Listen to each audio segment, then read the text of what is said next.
Praise the Lord. प्रभुଙ୍କ नामର ଗୌରବ ହେଉ।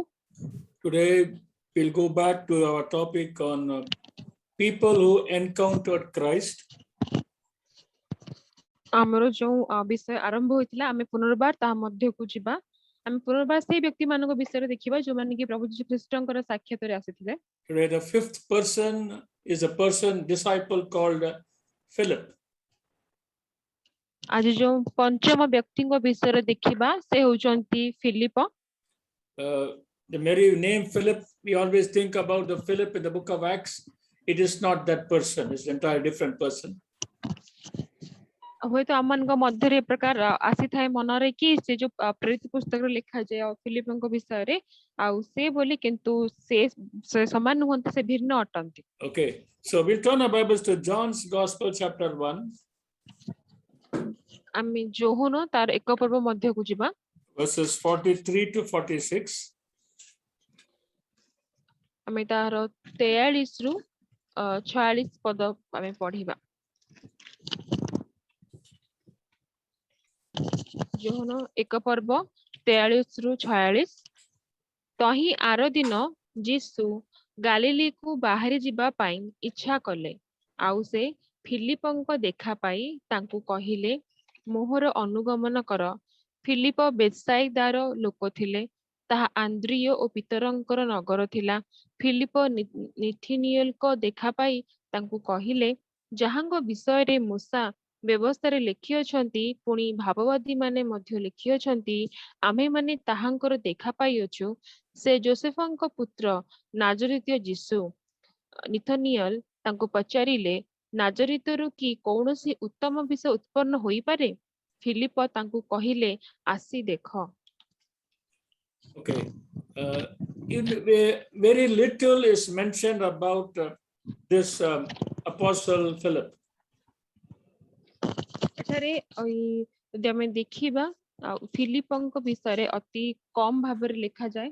He is not a very famous, prominent man that we can think of. ଆମେ ଏ ପ୍ରକାର କହିପାରିବାନି କି ହୁଏତ ସେ ଅତି ଗୋଟେ ଯେ ଅତି ପରିଚିତ କିମ୍ବା ଆମେ ଅଧିକ ଜଣାଶୁଣା ଆଉ ଆମେ ସେ ପ୍ରକାର ତାଙ୍କ ବିଷୟରେ ଦେଖିବାକୁ ପାଇବା ନାହିଁ। But there are just four recordings about Christ and Peter. ଯେ ପ୍ରକାର ଆମେ କିଛି ଗୋଟେ ଅଳ୍ପ ବିଷୟ ଦେଖିଥିଲୁ ଆଉ ଖ୍ରୀଷ୍ଟଙ୍କ ବିଷୟରେ ଏବଂ ପିତରଙ୍କ ବିଷୟରେ। Okay, Bible mentions him as one of the apostles along with Matthew, Mark and Luke. ଆମେ ଯଦି ଦେଖିବା ଆମର ଯୋଉ ସୁସମାଚାରରେ ଲେଖାଯାଏ ଯେମିତି ମାଥ୍ୟୁ, ମାର୍କ ଏବଂ ଲୁକ ମଧ୍ୟରେ। And he comes from the same city called Bethsaida, where Andrew and Peter also are from. এই Philip ସେଇ ବେଥସାଇଦା ଅଞ୍ଚଳରୁ ସେ ରୁହନ୍ତି ବା ସେ ପରିଚିତ ଅଟନ୍ତି। ଯେ ପ୍ରକାର ଆମେ ଆନ୍ଦ୍ରିୟ ଏବଂ ପିତରଙ୍କ ବିଷୟରେ ଦେଖିଥିଲୁ ସେ ମଧ୍ୟ ବେଥସାଇଦାର ଥିଲେ। And they are very close friends, we could say. Philip and Andrew and Peter, they are all very close friends. ଯଦି ଫିଲିପ ଏବଂ ଆନ୍ଦ୍ରିୟଙ୍କ ବିଷୟ ଦେଖିବା ସେମାନେ ପରସ୍ପର ଅତି ଘନିଷ୍ଠ ବନ୍ଧୁ ମଧ୍ୟ ଥିଲେ। So whenever they have doubts or they discuss, together, your Bible records that they had good discussions and among themselves. ବାଇବେଲରେ ଯେତିକି ମଧ୍ୟ ଉଲ୍ଲେଖ କରାଯାଇଅଛି ଆଉ ସେଥିରୁ ଦର୍ଶାଯାଏ ଯେ ଜଣା ପଡେ ଯେ ଆଉ ସେମାନେ ଆଉ ମଧ୍ୟରେ ଆଉ ଉତ୍ତମ ସମ୍ପର୍କ ଥିଲା, ସେମାନେ ଅତି ଘନିଷ୍ଠ ଥିଲେ। To begin with, if you look at verse 43, the Bible says that Jesus found Philip. ଆମେ 43 ପଦ ଦେଖିବା ସେଠାରେ ଲେଖାଯାଏ ଯୀଶୁ ଗାଲିଲିକୁ ବାହାରି ଯିବା ପାଇଁ ଇଚ୍ଛା କଲେ ଆଉ ଫିଲିପଙ୍କ ଦେଖା ପାଇ ତାହାଙ୍କୁ କହିଲେ। Jesus, he's so wonderful. You find here, as one of my spiritual fathers said, that you can't find Jesus. It is actually Jesus who finds you first. ଯୋଉ ଉତ୍ତମ ବିଷୟ ଲେଖାଯାଏ ଆଉ ଆଗେ ନିଜ ବିଷୟରେ ମଧ୍ୟ କୁହନ୍ତି ତାଙ୍କର ଜଣେ ଆତ୍ମିକ ପିତା ସେ ତାଙ୍କୁ କହିଥିଲେ ଆମେ କେବେ ଯୀଶୁଙ୍କୁ ପାଇବା ନାହିଁ, ସେ ଆମକୁ ଖୋଜିକି ଆମର ଅନୁସନ୍ଧାନ କରନ୍ତି, ସେ ଆମକୁ ପାଇଥାନ୍ତି। It is in the divine plan of God that God uses people to bring you to Christ. ତାହା ଈଶ୍ୱରଙ୍କର ଆଉ ସେ ଯୋଉ ଐଶ୍ୱରିକ ଆଉ ଗୋଟେ ଉଦ୍ଦେଶ୍ୟ ଥାଏ ଯେ ସେ କଣ କରନ୍ତି, ସିଏ ଆପଣା ଲୋକମାନଙ୍କୁ ବ୍ୟବହାର କରନ୍ତି ବା ତାହାଙ୍କ ଦ୍ୱାରା ହିଁ ଆଉ ଆମେ ମାନେ ପ୍ରଭୁଙ୍କ ନିକଟକୁ ଯାଇଥାଉ। So it is God's plan to meet, but God uses people to bring them to Him. ତାହା ହଉଛି ଈଶ୍ୱରଙ୍କର ଗୋଟେ ଇଚ୍ଛା ଥାଏ କି ଆଉ ଆମେ ମାନେ ପ୍ରଭୁଙ୍କ ସହିତ ସାକ୍ଷାତ କରୁ। ସେଥିପାଇଁ ପରମେଶ୍ୱର କଣ କରନ୍ତି, ସେ ଆମମାନଙ୍କ ପାଇଁ ଏ ପ୍ରକାର ବିଷୟ ଆଣନ୍ତି ଯୋଉଥିରେ ଆମେ ପରମେଶ୍ୱରଙ୍କ ସାକ୍ଷାତ ପାଇଥାଉ। And the Bible also says that Philip was very familiar, or we could say is very good knowledge about the Old Testament. ବାଇବେଲରେ ଲେଖାଯାଏ ଆଉ ଫିଲିପ ତାଙ୍କର ଯୋଉ ଜ୍ଞାନ ଥିଲା ପୁରାତନ ନିୟମ ବିଷୟରେ ତାହା ସେ ଅତି ସ୍ପଷ୍ଟ ଥିଲା ଏବଂ ସେ ଅତି ପରିଚିତ ଥିଲେ ପୁରାତନ ନିୟମ ବିଷୟରେ। And even when he met Christ, he wanted to understand Christ completely, so he took a lot of time in understanding Christ. ତ ସେ କଣ କରିଲେ, ଯେତେବେଳେ ସେ ପ୍ରଭୁ ଯୀଶୁ ଖ୍ରୀଷ୍ଟଙ୍କୁ ସାକ୍ଷାତ କଲେ ସେ ଚାହିଁଲେ କି ପ୍ରଭୁ ଯୀଶୁ ଖ୍ରୀଷ୍ଟଙ୍କୁ ଭଲ ଭାବରେ ଆଉ ତାହାଙ୍କ ବିଷୟରେ ଜାଣିବା ପାଇଁ। Okay, so it is in one way good that you really understand Christ deeply. ତାହା ଏକ ଉତ୍ତମ ବିଷୟ ଅଟେ ଯେ ଏ ପ୍ରକାର ଯଦି ସମୟ ଆସିବ ଯେ ଆମେ ପ୍ରଭୁ ଯୀଶୁ ଖ୍ରୀଷ୍ଟଙ୍କୁ ଅତି ଘନିଷ୍ଠ ଭାବରେ ଆମେ ଜାଣିପାରିବା, ବୁଝିପାରିବା। It is good, that you know most and most deepest parts of Christ. You should know. ଆଉ ଆମେ ଜାଣିବା ଦରକାର ଯେ ପ୍ରକୃତରେ ଆଉ ଆମ ମାନଙ୍କର ଯୋଉ ମାନେ ଗୋଟେ ହୃଦୟ ମଧ୍ୟ ଇଚ୍ଛା ରହିବା ଦରକାର ଯେ ଆମେ ପ୍ରକୃତରେ ପ୍ରଭୁ ଯୀଶୁ ଖ୍ରୀଷ୍ଟଙ୍କୁ ଗଭୀର ଭାବରେ ଜାଣିବାକୁ ଚାହୁଁଅଛୁ। People know many doctrines and but they do not know the basic plan or basic what do you call love of Christ. ଲୋକମାନଙ୍କର ଅନେକ ଗୁଡିକ ବିଷୟରେ ଅନେକ ଶିକ୍ଷା ଥାଏ କିନ୍ତୁ ସେମାନଙ୍କର ଯୋଉଟା କି ମୂଳ ବିଷୟ ଜାଣିବା ଦରକାର ଇଚ୍ଛା ନଥାଏ କି ପ୍ରଭୁ ଯୀଶୁ ଖ୍ରୀଷ୍ଟଙ୍କୁ ଆମେ କି ପ୍ରକାର ଜାଣିବା। Okay, let's just go to the first one in John chapter 6 verses 5, 6 and 7. ଯୋହନ ତାର 6 ପର୍ବର ଆମେ ଯଦି ତାର 5, 6 ଏବଂ 7 ଦେଖିବା। This is when Christ actually is testing Philip.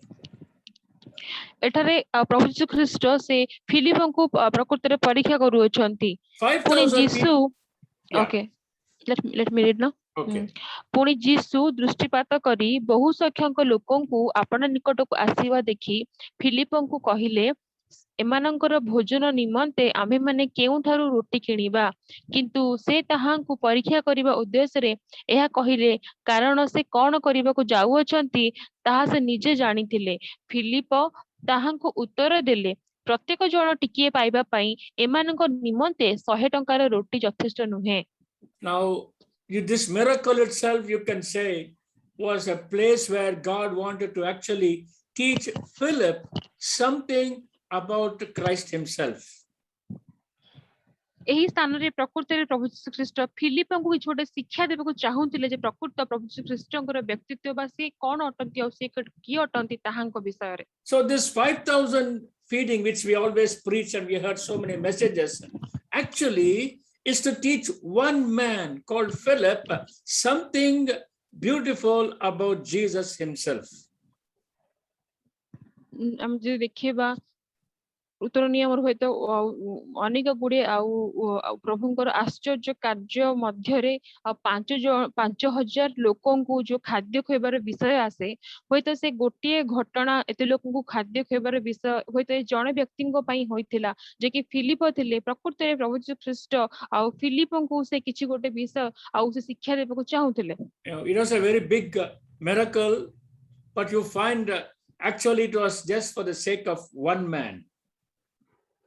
ଯଦି ବି ଏହି ଘଟଣା ହୁଏତ ସବୁଠୁ ବଡ ଗୋଟେ ଆଶ୍ଚର୍ଯ୍ୟକର୍ମ ଥିଲା ଈଶ୍ୱରଙ୍କର, କିନ୍ତୁ ତାହା ପଛରେ ଥିଲା କେବଳ ଜଣେ ବ୍ୟକ୍ତିଙ୍କୁ ଆଉ କିଛି ଗୋଟେ ବିଷୟ ଶିକ୍ଷା ଦେବା ନିମନ୍ତେ ଈଶ୍ୱର ତାହା କରିଥିଲେ। Even though this man is an insignificant person, the Bible reveals there's a very big miracle behind this small person. ଯଦି ବି ଆଉ ଏ ଫିଲିପଙ୍କ ବିଷୟ ବାଇବେଲରେ ଅଧିକ ରୂପେ ଲେଖା ଯାଇ ନାହିଁ, ସେ ଅତି ଜଣାଶୁଣା ପରିଚିତ ନୁହନ୍ତି, ତଥାପି ଆଉ ସେ କ୍ଷୁଦ୍ର ହେଲେ ମଧ୍ୟ ଆଉ ପରମେଶ୍ୱର ଆଉ ତାହାଙ୍କୁ ଶିକ୍ଷା ଦେବା ନିମନ୍ତେ ଆଉ ଗୋଟେ ବହୁତ ବଡ ଆଶ୍ଚର୍ଯ୍ୟ କର୍ମ ସେ କରିଥିଲେ। And you find in verse 13 that 12 baskets were remaining. ଯଦି ଆମେ 13 ପଦ ଦେଖିବା ଲେଖାଯାଏ ଯେ 12 ଯୋଉ ଟୋକେଇ ଥିଲା ସେଇ ଯୋଉ ରୋଟିର ସେ ତାହା ବଳି ପଡିଲା। So this talks about Christ, the all sufficient one for us. ଏଠାରେ ପ୍ରଭୁ ଯୀଶୁ ଖ୍ରୀଷ୍ଟଙ୍କୁ ଯଦି ଆମେ ଦେଖିବା ବୁଝାଏ ଯେ ସେ ଜଣେ ହିଁ ଆମ ନିମନ୍ତେ ଯଥେଷ୍ଟ ଅଟନ୍ତି। So the Christ who met Philip is to tell him that all you need in your life is me. ସେହି ପ୍ରଭୁ ଯୀଶୁ ଖ୍ରୀଷ୍ଟ ଯେତେବେଳେ ଫିଲିପଙ୍କୁ ସାକ୍ଷାତ କଲେ ତାହାଙ୍କର କହିବାର ଉଦ୍ଦେଶ୍ୟ ଥିଲା ତମ ଜୀବନରେ ତୁମେ ଯାହା ବି କିଛି ଖୋଜୁଛ କେବଳ ତାହା ଆଉ ଗୋଟିଏ ବିଷୟ ମଧ୍ୟରେ ଆସେ ଯାହାକି ମୁଁ ସ୍ୱୟଂ ଅଟେ। And he wanted to tell, and he teaches them also that he is the bread of life.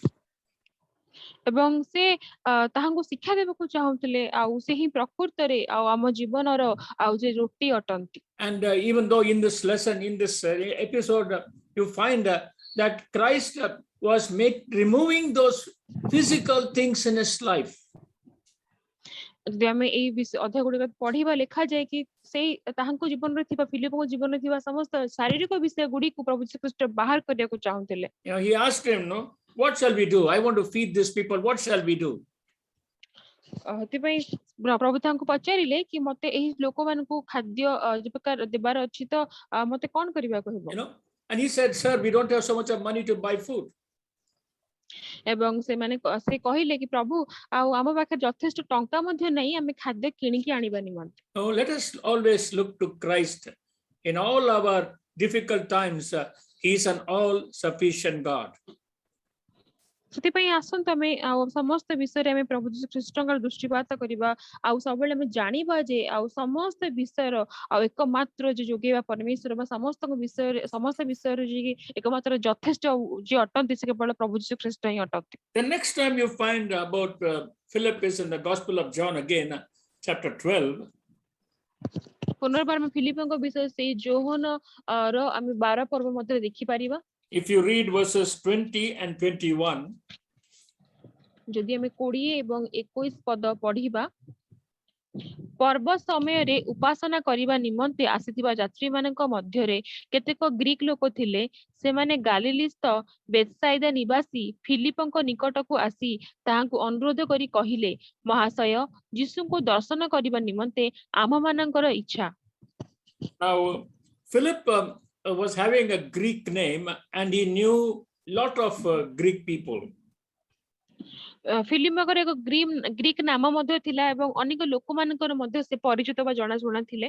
And they came to know that Philip is very close to Jesus because he's one of the disciples. ଏବଂ ସେହି ଲୋକମାନେ ଆଉ ଜାଣି ପାରିଥିଲେ କି ଆଉ Philip ପ୍ରଭୁ ଯୀଶୁ ଖ୍ରୀଷ୍ଟଙ୍କର ଜଣେ ଶିଷ୍ୟ ଥିଲେ ଏବଂ ସେ ପ୍ରଭୁ ଯୀଶୁଙ୍କର ଅତି ଘନିଷ୍ଠ ମଧ୍ୟ ଥିଲେ। And they come to him and say, sir, we want to meet Jesus. Can you take us to Jesus?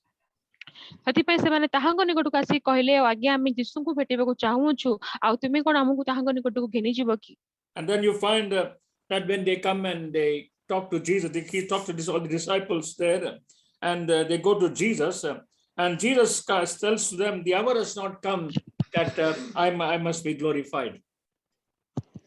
ଏବଂ ଯେତେବେଳେ ସେମାନେ ପ୍ରଭୁ ଯୀଶୁ ଖ୍ରୀଷ୍ଟଙ୍କ ନିକଟକୁ ଗଲେ ଦେଖା କରିବା ପାଇଁ ସେତେବେଳେ ପ୍ରଭୁ ଯୀଶୁ ଖ୍ରୀଷ୍ଟ କହିଲେ ଆଉ ଏବେ ସେ ସମୟ ଉପସ୍ଥିତ ନାହିଁ ଯେହେତୁ ମୁଁ ମୋର ବିଷୟ ଗୌରବାନ୍ୱିତ କରିବା ନିମନ୍ତେ। So he was telling them rather to understand that he is going to be glorified shortly.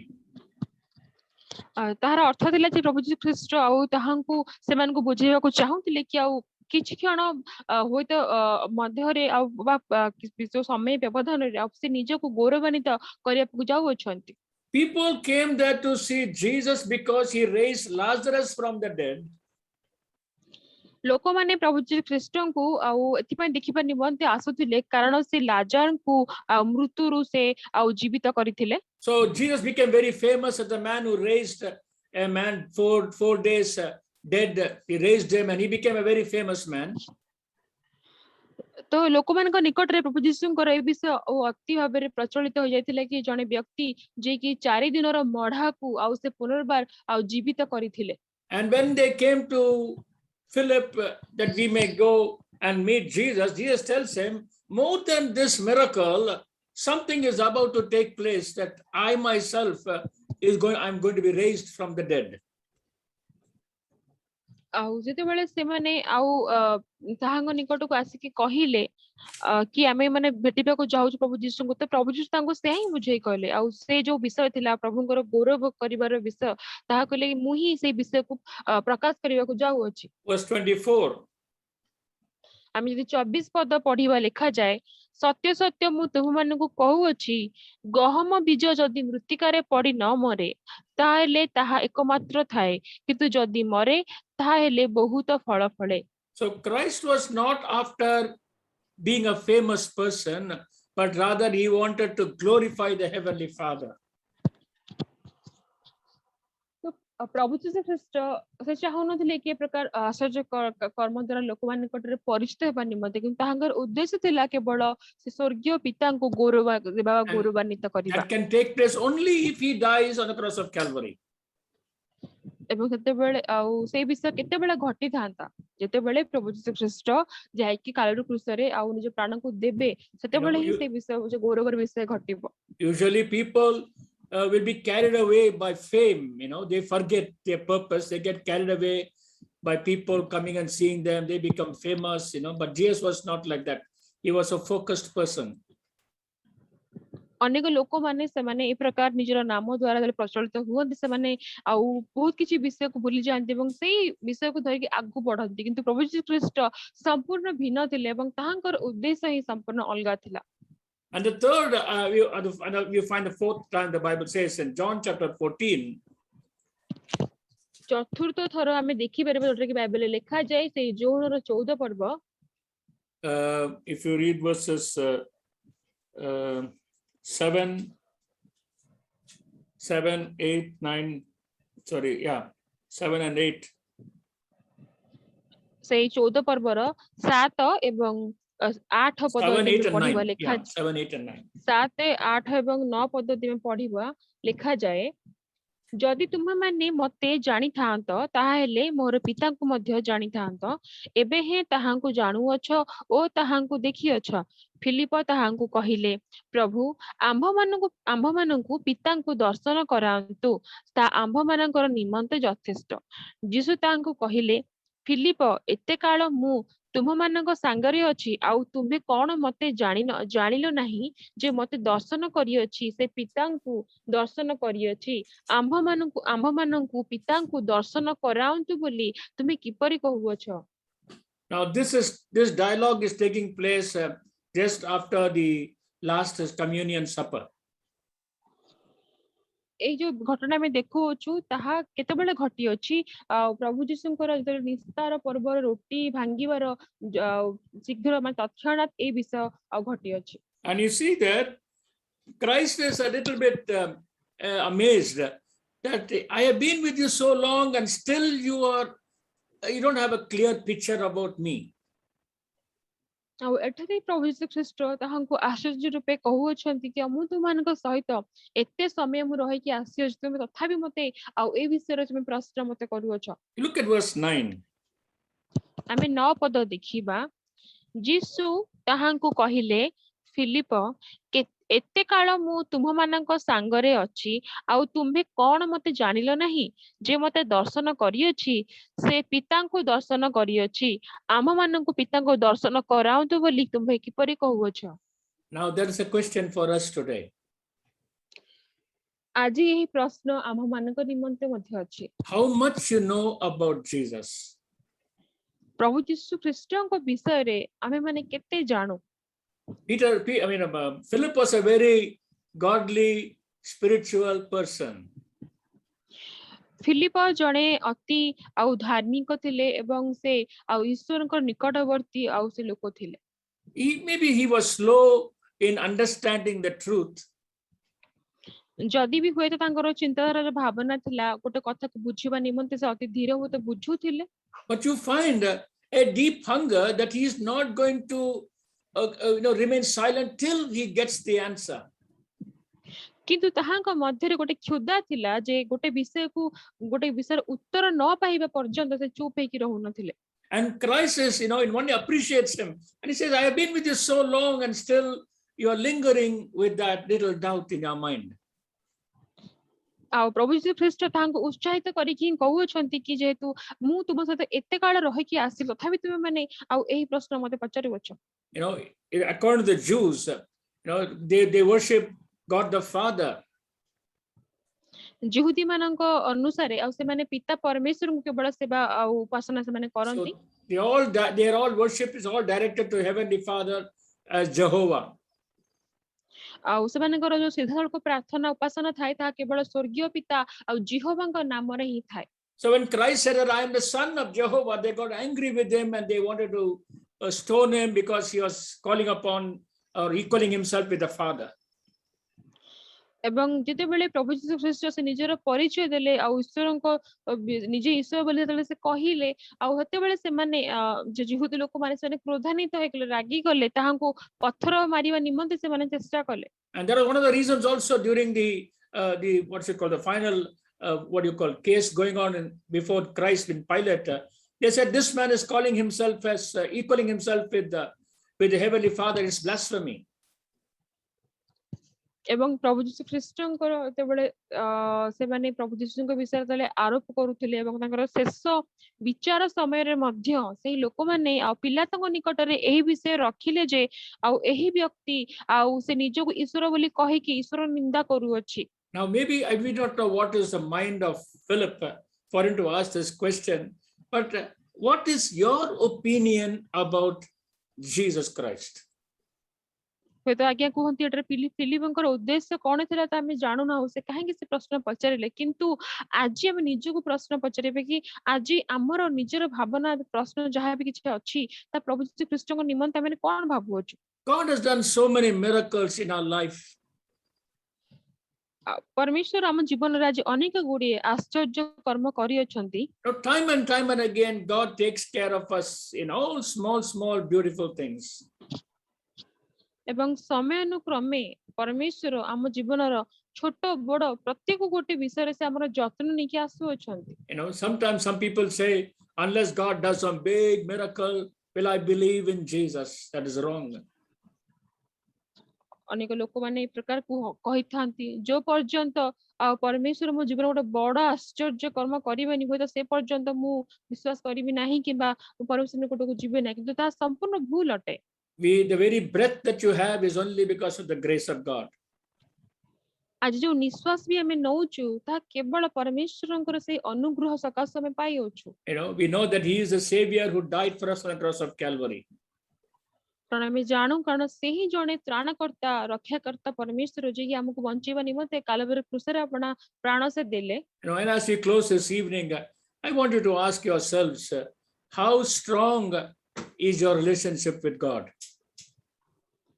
ଆଉ ଆଜ୍ଞା ଆମକୁ ପଚାରନ୍ତି ଯେ ଆଜି ଏଇ ସମୟରେ ଆମେ ସମାପ୍ତ କରିବା ପୂର୍ବରୁ ନିଜକୁ ପଚାରିବା ଯେ ଆଜି ଆମର ବ୍ୟକ୍ତିଗତ ଯୋଉ ସମ୍ପର୍କ ଈଶ୍ୱରଙ୍କ ସହିତ ଅଛି ତାହା କେତେ ଦୃଢ ଅଛି। How many people have we shared the gospel by telling that he is the savior of our soul? ଆଜି କେତେ ଲୋକଙ୍କୁ ଆମେ ସୁସମାଚାର କହୁଅଛୁ ଯେ ପ୍ରକୃତରେ ପ୍ରଭୁ ଯୀଶୁ ଖ୍ରୀଷ୍ଟ ହିଁ ହଉଛନ୍ତି ଆମ ପ୍ରାଣର ଆଉ ସେ ତ୍ରାଣକର୍ତ୍ତା ପରମେଶ୍ୱର। The Greeks came to Philip and said, take me to Jesus. ସେ ଗ୍ରୀକ ଲୋକମାନେ ଫିଲିପଙ୍କୁ ଆସି କହିଲେ କି ଆମକୁ ପ୍ରଭୁ ଯୀଶୁ ଖ୍ରୀଷ୍ଟଙ୍କ ନିକଟକୁ ନେଇକି ଯାଅ। How many people have we brought them to Christ? ଆଜି କେତେ ଲୋକଙ୍କୁ ଆମେ ପ୍ରଭୁ ଯୀଶୁ ଖ୍ରୀଷ୍ଟଙ୍କ ନିକଟକୁ ନେଇକି ଆସିଅଛୁ। Let us close our eyes this evening and commit our lives to God. ଆସନ୍ତୁ ଏ ସନ୍ଧ୍ୟାରେ ଆମେ ଆପଣ ଚକ୍ଷୁ ବନ୍ଦ କରି ଆପଣ ଜୀବନକୁ ପ୍ରଭୁ ଯୀଶୁ ଖ୍ରୀଷ୍ଟଙ୍କ ଚରଣ ତଳେ ଆମେ ସମର୍ପଣ କରିବା। Let us thank God for all the wonderful miracles that he has done in our lives. ଏବଂ ଆମ ଜୀବନରେ ଯାହା ବି କିଛି ଆଶ୍ଚର୍ଯ୍ୟ କର୍ମ ପ୍ରଭୁ କରିଛନ୍ତି ସବୁ ବିଷୟ ନିମନ୍ତେ ଆମେ ତାହାଙ୍କର ଧନ୍ୟବାଦ କରିବା। And let us say, Lord, I want to know you more and more in my life. ଏବଂ ଆମେ ମାନେ ଏ ପ୍ରକାର କହିବା ଯେ ପ୍ରଭୁ ମୁଁ ଚାହୁଁଛି ମୋ ଜୀବନରେ ତମକୁ ଅଧିକରୁ ଅଧିକ ରୂପେ ଜାଣିବା ପାଇଁ। Let us pray. ଆସନ୍ତୁ ଆମେ ପ୍ରାର୍ଥନା କରିବା। Father, we come to your presence this evening in Jesus' name. ପିତା ଆଜି ସନ୍ଧ୍ୟା ସମୟରେ ପ୍ରଭୁ ଯୀଶୁଙ୍କ ନାମରେ ଆମେ ତମ ନିକଟବର୍ତ୍ତୀ ହୋଇଅଛୁ। We saw the few things that mentioned about Philip in the Gospels. ପ୍ରଭୁ ଏ ସୁସମାଚାର ଗୁଡ଼ିକରେ ଆମେ ଦେଖିବାକୁ ପାଇଲୁ ଯେ କିଛି ଅଳ୍ପ ବିଷୟ ଯାହା ଫିଲିପଙ୍କ ବିଷୟରେ ଲେଖା ଯାଇଅଛି। Lord, from what we can see, Lord, just for the sake of clearing one man's mind, you performed the miracle of feeding 5,000 people. ଆଉ ପ୍ରଭୁ ତୁମେ ଜଣେ ବ୍ୟକ୍ତିଙ୍କର ମନକୁ ପରିବର୍ତ୍ତନ କରିବା ପାଇଁ ତାହାଙ୍କୁ ଶିକ୍ଷା ଦେବା ନିମନ୍ତେ ତୁମେ ଏତେ ବଡ ଆଶ୍ଚର୍ଯ୍ୟ କର୍ମ କଲ ସେ 5,000 ଲୋକଙ୍କୁ ତୁମେ ଖାଦ୍ୟ ଖୁଆଇଲ। Father, you have fed us, Lord, and you're taken care of us all these days. ଆଉ ପ୍ରଭୁ ଏ ଦିନ ତମାମ ଗୁଡିକରେ ତୁମେ ଆମକୁ ଖାଦ୍ୟ ଦଉଛ ତୁମେ ଆମର ଯତ୍ନ ନେଇଅଛ ପ୍ରଭୁ। In spite of all our failures and unworthiness, ଆଉ ପ୍ରଭୁ ଆମର ଯେତେ ଅଯୋଗ୍ୟତା ଥିଲେ ମଧ୍ୟ ଆଉ ଆମର ଅନେକ ବିଫଳତା ଥିଲେ ମଧ୍ୟ ତୁମେ ଆମ ପ୍ରତି ସେ ପ୍ରକାର ଆଉ ଅବିଶ୍ୱସ୍ତ ତୁମେ ରହିଅଛ। even as you came searching for Lord Philip, you're still searching us, Lord, and you're finding us. जे प्रकार तुमे फिलिपଙ୍କୁ खोजिथिलो तुमे ताहांକୁ पाइथिलो से प्रकार आज ମଧ୍ୟ प्रभु तुमे हमକୁ खोजिकी तुमे हमକୁ पाइअछ प्रभु। Father, we pray that you'll forgive us and cleanse us and with your precious blood. पिता समरे म प्रार्थना करूछि तुमे हमକୁ क्षमा करी अपना पवित्र रक्तरे तुमे धोई परिष्कार करो। Lord, let your love and your healing flow into our lives. और जे प्रकार प्रभु आउ तुमरी सेई प्रेम एवं तुमरी सेई जो दया व अनुग्रह हम जीवन में प्रवाहित हो प्रभु। Bless us, Father. पिता तुमे हमको आशीर्वाद करो। Lord, let your healing flow and heal all the nations around the world. जे प्रकार प्रभु आउ सेई आरोग्यर विषय आउ समग्र जगत गुडी को मध्यरे प्रभु आउ आसीबो प्रभु तुमे से पई सहाय्य करो। Lord, heal our country, our state, city and village. Heal your people, Father. आम निजर देश राज्य ग्राम सहर को प्रभु तुमे आउ सुस्थ करो तुमे अपन लोक मानन को संपूर्ण सुस्थ करो प्रभु। Thank you, Lord, yet for hearing our prayer. आम प्रार्थना सुनिथिबार प्रभु तुमरे धन्यवाद करू। In Jesus' name I pray, Father. Amen. प्रभु यीशुଙ୍କ नाम रे प्रार्थना मागु अछि पिता आमेन।